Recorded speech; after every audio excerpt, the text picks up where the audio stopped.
Welcome back, you filthy exiles, and some really interesting stuff has come out that we just totally missed. We just didn't even look for it. And yeah, anyway, it's been data mined, so let's get into the video and talk about it. Rightio, so this is a Reddit thread that came up just a few hours ago, about 14 hours ago. Someone notified me in the comment section. Now, for anyone who doesn't know about my channel or hasn't seen me about, and you're clicking on this video and you're new to it, Delver's pretty much the thing that defines my channel, at least for PoE1. Obviously, we've got a lot of other things like builds and all the rest of the stuff that goes on. So, you know, I love Delve in PoE1. I play it profusely. I've clocked probably well over a few thousand hours in the depths of the mines. And if you haven't seen my previous video, check it out, talking about Delve and my speculations just around the Island of Kin, because we've already seen this pop up with the Act 4 content that's been added in. Anyway, so this is from PoE 2.db, right? So basically this pulls in like a data feed. It's data mined out of the Path of Exile client.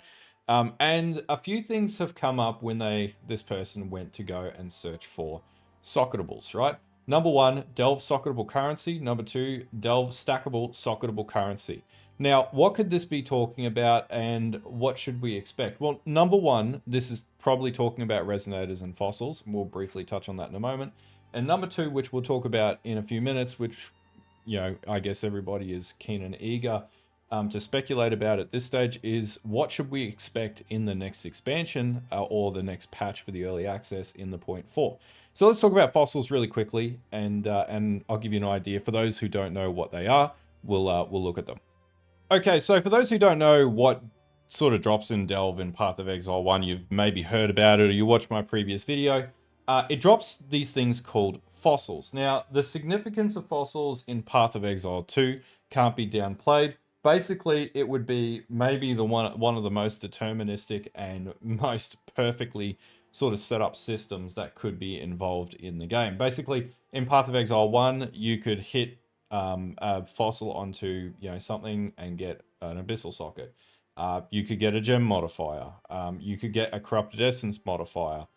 You could get, you could fracture things as well. You could get speed modifiers. Now, the concept of crafting with Delve is basically like you can get a modifier and you can also use the fossils to block modifiers. So that basically, essentially fossil crafting is in a non-crafting meta league in Path of Exile 1, one of the most, number one, profitable pieces of things that you could do to farm for divines or exalts or whatever you want to, chaos in Path of Exile 1.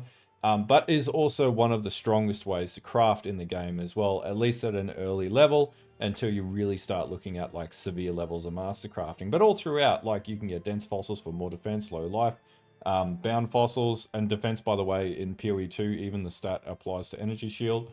Fundamental fossils for attributes, bound fossils, minion modifiers, like there's tons of things that they do. Now, further to this, you also have a thing called resonators.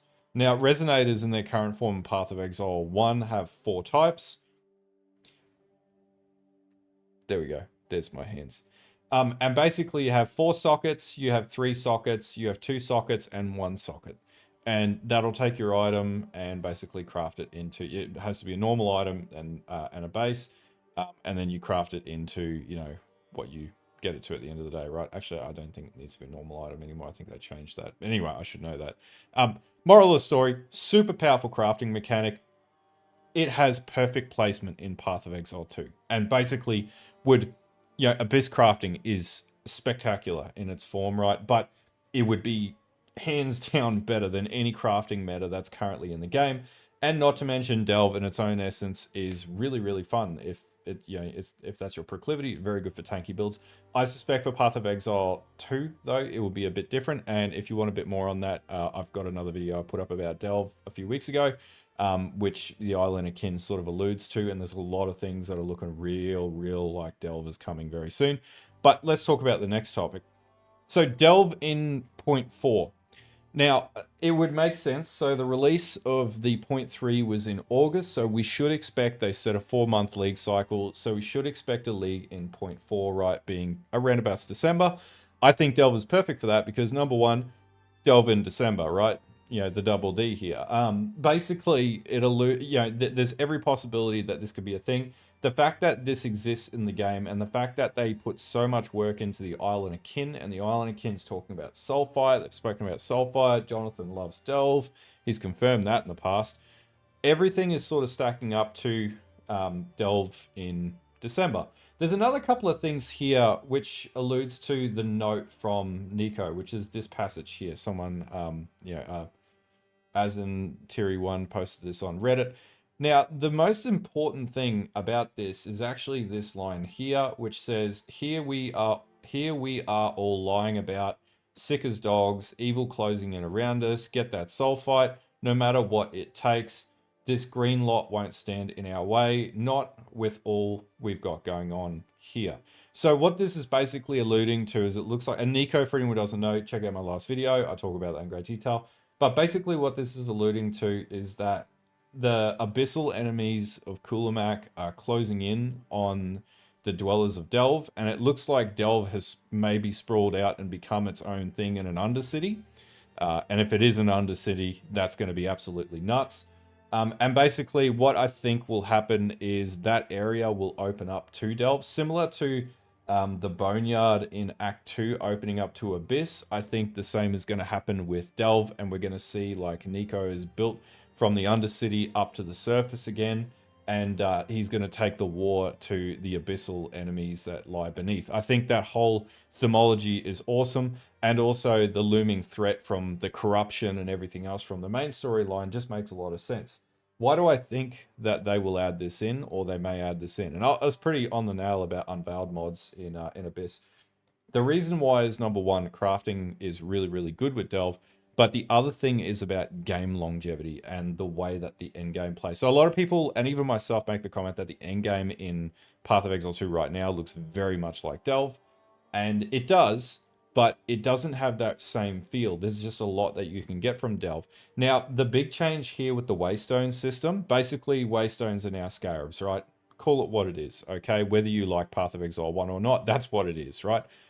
The beauty of that is it means that getting the tablets or precursor tablets that have sulfite on them and generating a resource, and I made this comment in my last video that they would need to change the end game in such a way that allows for resource generation, just so happens to coincide with the fact that that is exactly how the tablets now work on every single map. So basically in Path of Exile 1, you would need to map, you would need to take on sulfite deposits within maps, and then you would collect the sulfite that would go into a sulfite pool, which then you would upgrade over time from the sulfite generator, essentially in the Delve mechanic itself. All of these things are playing out and makes perfect sense that they're gearing the game into Delve, right? And Delve is coming in. What is the beauty of Delve? It's almost infinite. Steve figured out that at 70,000 was about the depth, right? But the beauty of that is the progression is so insanely egregious as you go down in the best possible way that it forces you to have to build characters totally different. Focus on defense, focus on a balance of offense. Some people build insane builds. I don't think that you'll be taking evasion and ES characters down into low depth Delve at this stage. I think you're going to need high regen characters. This concept of the way that the game is going again to character specialization for different mechanics is really apparent based on the bossing changes from 0.3.1. I haven't even done that video yet, and we'll talk about that tomorrow. And I want to unpack that in a bit more detail. But basically all the changes that they're making to the game right now sort of lend to there being something very big. So I reckon a couple of things are going to happen in December. I don't think we're going to get the Tota mechanic. We'll probably get Tota, right? But I don't think that we're going to get the next Act 5. I think that's going to take, until what? Maybe March, something like that. February, March. Probably March, April. So I don't think we're going to get the next act. I think we're going to get a very big end game league mechanic being Delve. And that just makes sense. This stuff that we're seeing here, the commentary in the note, the game changes to the end game. I also think we're going to get more classes. So I think we're going to get the Druid. I think we're going to get probably something to do with like Shadow or something like that. And maybe even Templar, something of that nature. It would make sense to add Templar as a high defense character, and I would expect the Druid is very similar in nature. and it would make sense to add them in because you'll have a lot of tools and utilities that will come in with them to be able to handle content like Delve. I think more crafting from that to be able to be more lucrative as well is going to help a lot with the game and address a lot of the community concerns about crafting and no addition to the crafting bench. I think all of these things are just happening, and that's also probably why they're not rushing out to get content done or whatever. For PoE 1, I think we're going to get a really moderate league. I don't think we're going to get something very big. I think it'll be like a Crucible style mechanic or like Trathus 2 point, like something that's going to probably be a bit of a rehash, and we'll probably see a bit more rehash stuff. I think the big sell will be the automated auction house and stuff like that. Or the seamless auction house and all that sort of stuff in game. So I think that's what's going to happen to PoE 1. But as an overall, I think we're going to get Delve or in point 4 at this point. It just, everything is lending to we potentially going to get Delve. And if we do, that is a huge, huge change to the end game.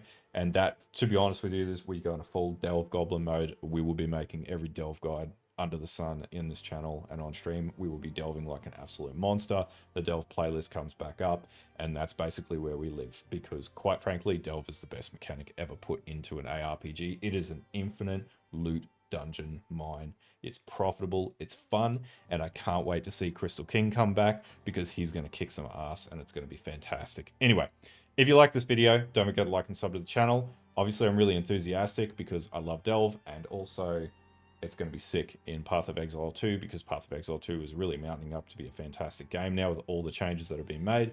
But anyway, until I see you next time, probably in the video tomorrow, I will see you guys later and have a good one.